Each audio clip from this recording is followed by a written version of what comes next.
Estoy loco por tocarte, pero no me atrevo.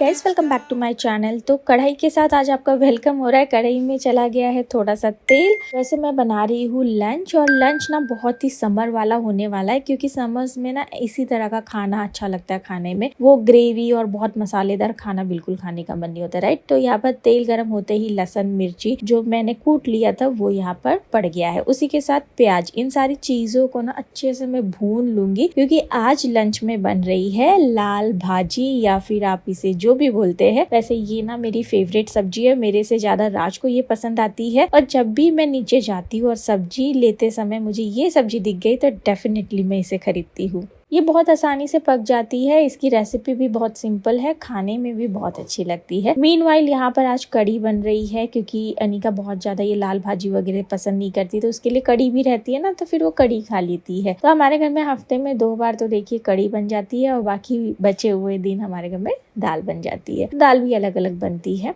तो यहाँ पर दही में बेसन को डालकर मैंने अच्छे से मिक्स कर लिया, कोई लम्स नहीं रहना चाहिए। कढ़ी मैं बहुत ही बेसिक बनाती हूँ, जब पकोड़े वाली कढ़ी बनती है तब अलग बनती है, ये वाली बहुत बेसिक होती है। अब इसमें मैं डाल दूंगी पानी और इसे अच्छे से मिक्स कर लूंगी। कई बार कुछ लोग पहले मट्ठा बना लेते फिर बेसन डालते हैं, वो भी कर सकते हैं, पर उसमें ना बेसन को घोलना बड़ा मुश्किल हो जाता है, लम्स रह जाते बेसन के। कढ़ी के तड़के के लिए ज़्यादा कुछ नहीं, तेल किया गरम, उसमें राई, जीरा, थोड़ी सी मेथी दाने, ये सारे डालते हुए लहसुन के बारीक टुकड़े डाल दिए हैं, हरी मिर्च डाल दी है, फ्रेश घर का कड़ी पत्ता भी डाल दिया। मेरा कड़ी पत्ता बहुत अच्छे से ग्रो कर रहा है, मैं दिखाऊंगी किसी ब्लॉग में आपको। इन सारी चीज़ों को अच्छे से भून लेना है, जलाना नहीं है, भून लेना है। और फिर जो घोल बनाया ना, बस उसका तड़का मैंने यहाँ पर लगा दिया। तो मेरे घर में देखिए ऐसी ही कड़ी बनती है। हल्की सी कड़ी रनी बनाऊंगी मैं आज, क्योंकि ना गर्मियों में बहुत ऐसी गाढ़ी चीजें खाने का मन नहीं करता, हल्का सा ऐसे सिप वाली चीजें हो तो खाने पीने में मजा आता है। तो यहाँ पर आज मैं हल्की सी पतली बनाऊंगी। आप बोले मुझे कि भाई कड़ी बहुत पतली बनी, उससे पहले ही मैं आपको बता दी हूँ, वैसे इतनी भी पतली नहीं रहेगी, पर थोड़ा सा आप अंदाज रहे हो ना, टेक्सचर देखकर आपको खुद ही समझ में आ रहा होगा। अब इसे मैं अच्छे से ना 20 से 25 मिनट उबाल लूंगी, क्योंकि बहुत जरूरी होता है कड़ी को उबालना। मीनवाइल यहाँ पर ये जो पाउडर आप देख रहे हैं, ये नमक है और आमचूर पाउडर है। इन दोनों को इक्वल क्वांटिटी में मैंने लिया है। और ये बड़ी वाली मिर्चियाँ जो मार्केट में मिल जाती है ना, ये बड़े दिनों पहले ही मैंने खरीद के रखी थी,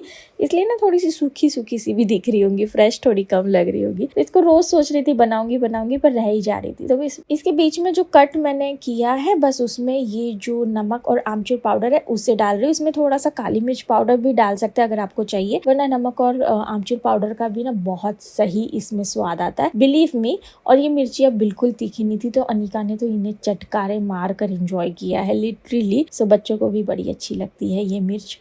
और यहाँ पर जैसे ही ये रेडी हो जाएंगे भरकर, बस मैंने इन्हें तेल में डाल दिया है। तेल बहुत ज़्यादा नहीं, जितना हम सब्जी में बनाने के लिए यूज़ करते उतना ही तेल को पैन में फैला दिया है, और बस इसे यहाँ पर रख दिया। और इसे बस पलट पलट कर पकाना है। इसे बनाने में कोई मतलब मेहनत नहीं लगती। और जैसे ये बन जाए ना, इसके ऊपर ना नींबू का रस निचोड़ दीजिए। ये ऑप्शनल है, अगर आपको थोड़ा सा टैंगी फ्लेवर चाहिए तो नींबू का रस निचोड़ दीजिए। एंड बिलीव मी, ये बहुत अच्छा खाने में लगता है। तो ये आज की समर थाली है, जिसमें लाल भाजी, खूब सारा सैलेड, कड़ी, थोड़ी सी हरी चटनी, मिर्च और रोटी। तो ये परफेक्ट हमारे घर की समर थाली है। हमारे घर में ना वो ग्रेवी वाली चीजें नहीं चल पाती, क्योंकि उसे बनाने में पसीना भी निकल जाता है जो बना रहा है उसका, और खाने में भी ना बहुत मजा नहीं आता। ये सारी चीजें ना ठंड में ही खाने में मजा आती है, पर ये आज की जो थाली है परफेक्ट है समर वाली। सैलेड का जो तरीका है मेरा बदलते रहता है।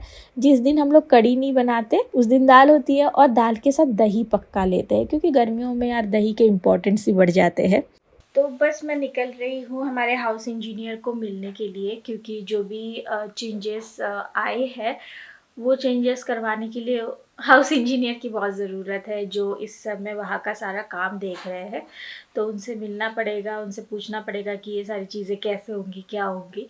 तो लंच वगैरह करके बस अभी राज के साथ जा रही हूँ। पानी की बोतल ले ली है, बाहर बहुत गर्मी है, बहुत धूप है इस कमरे में। पता है, सिर्फ बाहर से जो उजाला रहा ना धूप वाला, वही है। तो काफ़ी ज़्यादा गर्मी है, पर अब घर आपको बसाना है, सुंदर बनाना है, तो यार मेहनत तो करना ही पड़ेगा, है ना। तो चलिए आप भी मेरे साथ।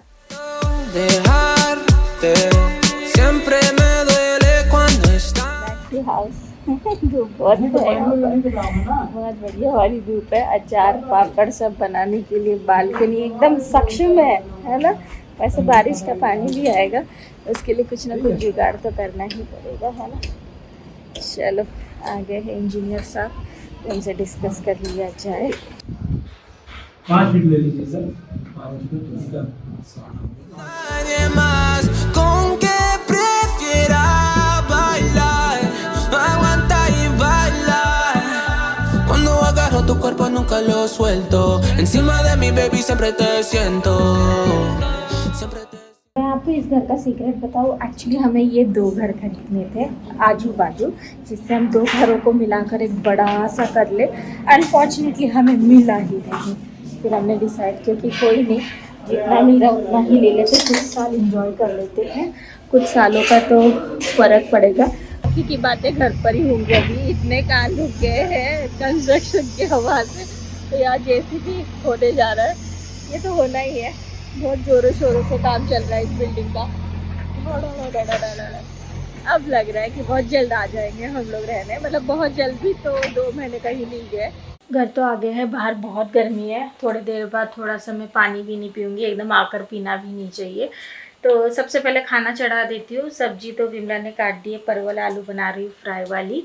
ओके, तो घर पर आकर सबसे पहले मैंने डिनर की तैयारी की। हम औरतों को देखिए सारी चीज़ें देखनी पड़ती है, बाहर का घर का। तो मैं तो अभी आप सभी को पता है इन सारी चीज़ों में एकदम एक्सपर्ट हो गई हूँ। मुझे जब पता है कि सारी चीज़ें अपने को ही करनी है तो भाई फटाफट कर लो। तो ये लोहे की कढ़ाई है। कई बार क्वेश्चन आते हैं कि कढ़ाई बड़ी गंदी लग रही है, पर लोहे की कढ़ाई कुछ ऐसी ही दिखती है और मैं इसे बहुत एफर्ट करके घसती नहीं हूँ, या विमला भी नहीं घसती है, क्योंकि ये वापस ऐसे ही हो जाती है। बस ये साफ रहती है, डोंट वरी अबाउट इट। तो यहाँ पर तेल में डाल दिया है लहसुन एंड अदरक का पेस्ट, और उसी के साथ हल्दी और थोड़ी सी लाल मिर्च पाउडर।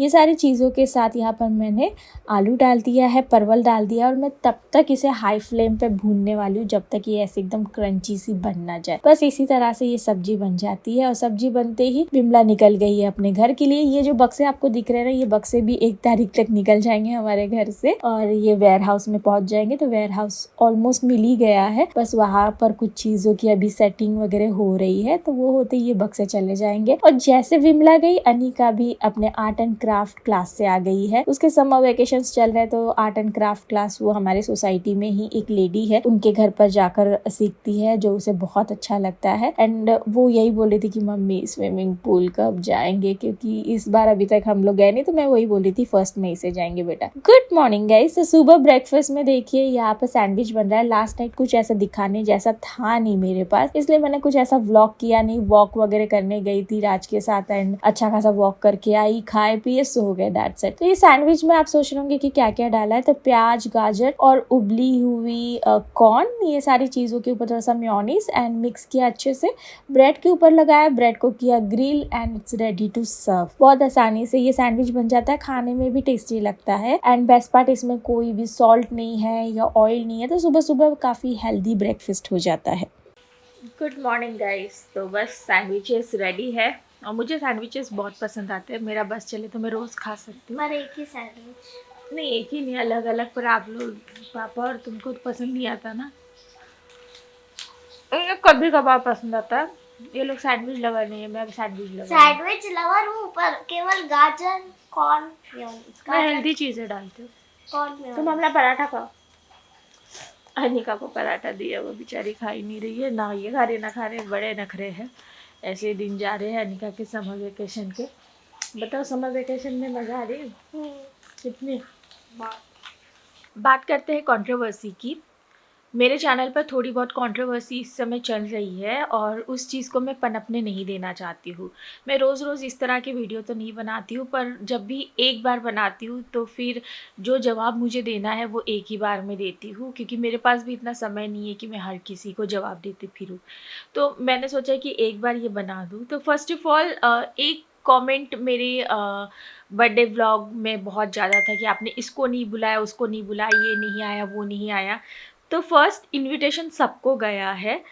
किसी को अगर किसी कारण की वजह से आना नहीं हो पाया मेरे बर्थडे पर, तो इसका फॉल्ट मेरे ऊपर नहीं आता है कि मैंने उन्हें बुलाया नहीं। और मैंने किस किस को बुलाया आपको मैं थोड़ी बताऊंगी। एंड सेकंड, मतलब ये सबके क्वेश्चन नहीं थे, कुछ एक दो लोगों के क्वेश्चन थे, हो सकता है वो जेन्युइनली भी पूछ रहे थे और हो सकता है कि वो लोग मुझे पता है कुछ कमेंट्स ऐसे भी रहते हैं कि जानबूझकर पूछे जाते हैं आग लगाने के लिए। तो मुझे कोई फ़र्क तो वैसे पड़ता नहीं है, पर मेरी तरफ से क्लियरिटी रहनी बहुत ज़रूरी है, ऐसे मुझे लगता है, क्योंकि एक व्लॉग चैनल है और मैं जो है वही दिखाती हूँ। तो कल को मुझे ऐसा नहीं लगता कि एक छोटी सी चीज़ों के लिए कोई मुझे टारगेट करे। तो जैसे कि अगर बात करें रुचि की, कि रुचि को क्यों नहीं बुलाया, तो रुचि को बुलाया गया, पर उसके पापा की कंडीशन आप सभी को पता है इस समय सही नहीं चल रही है, आपने भी देखा होगा, और इसीलिए वो आ नहीं सकी। इनफैक्ट रुचि का ये था कि अगर मुझे मौका मिलता है तो दीदी मैं आ जाऊँगी, बट मैं श्योर नहीं हूँ, और मैं भी उसे फोर्स नहीं कर सकती थी क्योंकि उसकी कंडीशन कुछ ऐसी है, किसी के पापा बीमार है, इस लेवल तक बीमार है, तो मैं नहीं वो कर सकती, उसे फोर्स नहीं कर सकती। और वो टोटली जिसे भी इन्विटेशन जाता है वो उसका डिसीजन रहता है कि उसे आना है या नहीं आना है। वैसे ही और किसी का नाम आपने मेरे कमेंट बॉक्स में लिखा था, उन सबको इनविटेशन गया था। अब जिसे आना है वो आएगा, नहीं आना है वो नहीं आएगा, दैट्स उनका प्रॉब्लम, उनकी चीज़ है, राइट। तो ये फर्स्ट ऑफ ऑल सबको समझना चाहिए। ज़रूरी नहीं है कि हर पार्टी में हर लोग दिखे, है ना। हो सकता है कि कुछ लोग ना दिखे, कुछ लोग दिखे, क्योंकि सबकी कंडीशन सेम नहीं होती ना। किसी की कोई प्रॉब्लम है, किसी की कोई प्रॉब्लम नहीं है, जिसकी नहीं है वो पहुंच गए, जिसकी थी वो लोग नहीं पहुंच पाए। तो ये तो बहुत ही नॉर्मल सी चीज़ है, ये तो समझना ही चाहिए। आप अगर कोई बर्थडे पार्टी या कोई भी पार्टी रखते हैं तो आपने जितने मेहमानों को बुलाया ज़रूरी नहीं कि सारे के सारे आ जाए, है ना। तो ये एक तो हो गया। सेकेंड, मेरे बालों को लेकर कुछ लोग बहुत परेशान थे, कुछ लोग ही बोलूँगी क्योंकि बहुत कम परसेंटेज है, और सारे लोगों को मेरे बाल बहुत पसंद आए। दे नोज़ मी बेटर कि मुझे छोटे बाल पसंद है, तो वो मुझे सपोर्ट करते कि भाई उससे वो चीज़ पसंद है और हम उस चीज़ को क्यों बदले। तो मुझे ये चीज़ बहुत अच्छी लगती है मेरी उन व्यूवर्स की, उन सारे प्यारे कमेंट्स की जिन्होंने मेरे बालों की जो मेरे लिए सोच है उसकी रिस्पेक्ट की है। मतलब मैं अप्रिशिएट करती हूँ उन सारे कमेंट्स को जिन लोगों ने लिखा कि ये सूट कर रहा है, ये आपको पसंद है, आपने किया, आपने अपनी दिल की सुनी। तो ये चीज़ मुझे बहुत अच्छी लगी आप सभी की जिन्होंने भी, और बहुत सारे ऐसे कमेंट्स हैं। अगर आप ब्लॉग के उस कमेंट सेक्शन में देखोगे ना तो आपको 99% यही कमेंट्स मिलेंगे। So love you for that. But 1% लोग ऐसे हैं जो कि ऑब्वियस है जिन्हें नहीं पसंद आएगा। तो 1% में भी जिन्हें पसंद नहीं आया उन्होंने क्लियरली बोला कि हमें पसंद नहीं आया। I respect that as well. पर कुछ लोगों ने बहुत ही मीनिंग गंदी तरीके से लिखा है, मतलब जिसे हम मीन कमेंट्स बोलते हैं। उन्होंने लिखा है कि तुम्हारी उम्र के हिसाब से तुम्हें बिहेव करना चाहिए, तुम्हें कपड़े पहनना चाहिए, तुम्हें वैसे ही रहना चाहिए। तो मुझे ऐसा नहीं लगता है कि किसी भी फैशन के लिए कोई उम्र होती है। जिसे जो पसंद आए वो कर सकता है। अब जिसे करने का मौका ही नहीं मिल रहा है तो वो ऐसे ही सारे कमेंट्स करेगा।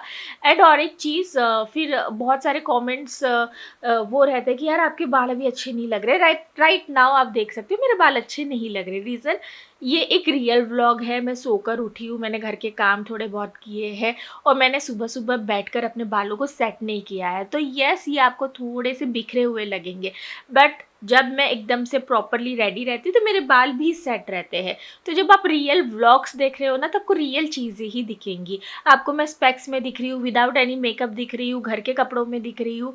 तो ये मेरा रियल व्लॉग है। इसलिए अगर मुझे ये सारी चीज़ें फेक ही दिखानी है तो फिर मैं सुबह उठूँ, अच्छे कपड़े पहनूँ, मेकअप करूँ, बाल वगैरह बना लूँ, उसके बाद व्लॉग स्टार्ट करूँ। तो फिर आप क्या मेरे साथ रिलेट कर पाएंगे? बिल्कुल नहीं कर पाएंगे ना। तो ये सारी चीज़ें भी कुछ लोगों को समझनी पड़ेंगी फर्स्ट। एंड ज़रूरी नहीं कि मेरे बाल हमेशा सेट रहे, हमेशा आपको अच्छे ही दिखे। यार आपके साथ भी ऐसा नहीं हो सकता। आपके भी बाल हमेशा सेट या अच्छे नहीं दिख सकते, राइट। हो सकता है कि कभी कभी आपके बाल बहुत अच्छे दिखे, कभी कभी आपके बाल वैसे ना दिखे, और ये एक नॉर्मल सी चीज़ है। सो इस चीज़ के लिए बहुत ज़्यादा बवाल ना बनाया जाए जैसे कुछ लोग वहाँ पर कमेंट बॉक्स में करते हैं। तो बहुत कम परसेंटेज है। वैसे ये बात बहुत अच्छी है मेरे चैनल की कि बहुत कम परसेंटेज ऐसे लोग हैं जो चीज़ों को बेमतलब का खींचते हैं, बट उनकी लैंग्वेज भी बहुत ख़राब होती है। वो बोलेंगे तुम अपने एज की तरह बिहेव नहीं करती हो, तुम कपड़े नहीं अपनी एज के हिसाब से पहनती हो। तो भाई जिसको जैसा पहनना है उसे उसका फ्रीडम है, आपको मैं नहीं टोक रही हूँ तो आप भी मुझे नहीं टोक रहे हो। आपके पास अपना फ्रीडम है, मेरे पास अपना फ्रीडम है। बस डिफरेंस ये है कि मैं अपनी लाइफ कैमरा पर दिखा रही हूँ, बस यही है। अगर मैं नहीं भी दिखाती ना, आप अगर मैं जब व्लॉग नहीं भी करती थी तब के भी अगर मेरी पिक्चर्स देखेंगे, वीडियोस देखेंगे तो मैं ऐसी ही थी, छोटे बालों के साथ, ऐसे ही कपड़ों के साथ। तब आप बोलोगे कि हाँ तुम्हारी उम्र कम थी, अब तो तुम्हारी उम्र ज़्यादा हो गई है। मैं आपको बता दूँ, मैं 40 साल की भी रहूँगी तब भी मैं व्लॉग कभी ना कभी तो बनाऊंगी। रोज़ बनाऊंगी कि नहीं पता, कभी कभी तो बनाया करूँगी। तब भी आप देखिएगा मैं ऐसी ही रहूँगी, 45 में भी मैं ऐसी ही रहूँगी, क्योंकि मैं थोड़ा सा अलग नेचर की हूँ। मैं चुलबुली हूँ, मुझे फ़ैशन अच्छा लगता है, मुझे एक्सपेरिमेंट्स अच्छे लगते हैं, मैं शांति से बैठ नहीं सकती हूँ, और मैं ऐसी हूँ, मतलब मैं ऐसी हूँ, और मेरा परिवार मुझे ऐसे ही नेचर के लिए पसंद करता है। राज, अनीका, मेरे सारे परिवार में जितने भी लोग हैं, सब लोगों को मेरा यही नेचर पसंद आता है कि मैं ऐसी ही हूँ। मैं मतलब चीज़ों को बदल नहीं देती, तो मैं ऐसी हूँ। जिसे अच्छा लगता है वो देखेगा ही, जिसे नहीं लगता है मत देखो, कोई बात नहीं। बट अननेसेसरी मीन कमेंट्स करना, गंदे कमेंट्स करना, ये सही नहीं है। बाकी आप अपना कमेंट दे सकते हो। आपको अच्छा नहीं लगा हेयर स्टाइल, लिख सकते हो कि दीदी हमें हेयर स्टाइल अच्छा नहीं लगा। पर ये नहीं लिख सकते कि ये क्या लाल घोड़ी बुढ़ी लगाम, कुछ तो ये कमेंट कुछ तो 2-3 लोग कंटिन्यूअसली कर रहे थे। तो ये सारी चीज़ें मतलब मुझे ऐसा लगता है उनकी मेंटालिटी शो करता है कि वो किस मेंटालिटी के हैं, वो कैसे लोग हैं। उनको चाहकर भी वो चीज़ें मिल नहीं रही है, इसलिए दूसरों को वो लोग इस तरह से टारगेट कर रहे हैं, राइट। यही निकलता है कुछ बातों से, है ना। तो चलिए फिर ये व्लॉग यहीं पर मैं ख़त्म करती हूँ, इससे ज़्यादा कंटिन्यू नहीं करूँगी। I am trying my best कि मैं आप सभी के लिए डेली व्लॉग्स बनाऊँ, क्योंकि आजकल हमारे घर के बहुत सारी चीज़ें बन रही है, हो रही है। तो मुझे भी ये सारी चीज़ें आपको स्टेप बाय स्टेप एकदम स्टार्टिंग से दिखाने में अच्छी लग रही है। आपका प्यार ऐसे ही बनाए रखना। आप सच में बहुत मुझे सपोर्ट करते हो। आप सभी की वजह से मेरी लाइफ में मैंने काफ़ी सारी अच्छी चीज़ें की है। Thank you so much for all this thing, all the love and support आप मुझे देते हो। Bye bye guys, take care. Oficial, baby, no remix, yeah, no remix. Todas tus amigas, ese y Miss Me Girl. Todos necesitamos algún día ese feeling, yeah. Ay, sonríe tú, pero él feliz.